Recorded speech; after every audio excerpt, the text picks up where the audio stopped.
With all respect, Mr. Delfor, we didn't go to war because Saddam's intent or future capability to produce the weapons of mass destruction. We were told that Saddam already had stockpiles of chemical and biological weapons and that he could acquire a nuclear weapon within a year, which he could then give to terrorists. That's what we were told. Now, I understand from your testimony, as you mentioned out here in response to Senate 11, Iraq did not possess nuclear device, nor did it try to reconstitute a capability to produce nuclear weapons after 1991. Your report talks about Saddam's intent and future capability. That is not what the American people were told. They were told by the president. President Bush said on September 27 that Saddam must be prevented from having the capacity to hurt us with a nuclear weapon or to use the stockpiles of anthrax that we know he has.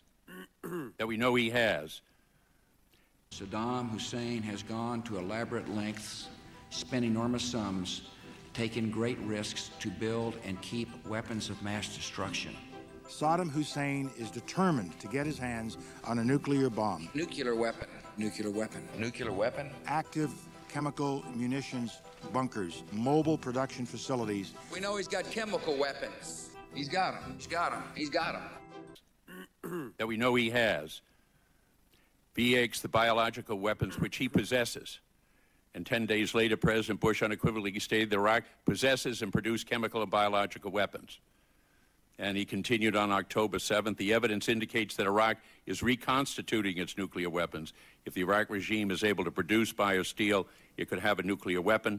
And Secretary Rumsfeld said, with regards to weapons, we know where they are. They're in the area around Tikrit, Baghdad, east-west. That's the Secretary of Defense telling the American people. We know where they are. They're in the area around Tikrit and Baghdad and east, west, south, and north. That's the Secretary of Defense telling the American people. And you haven't been able to find them. Sir, I've spent more time with the Iraqi Secretary of Defense than the American Secretary of Defense. Ask me about Iraqis. Well, I want to thank you very much. Thank you very much. Have you had adequate time to respond to Senator Kennedy's questions? I think so, yes. Fine. Thank you, Senator Inhofe. Thank you, Mr.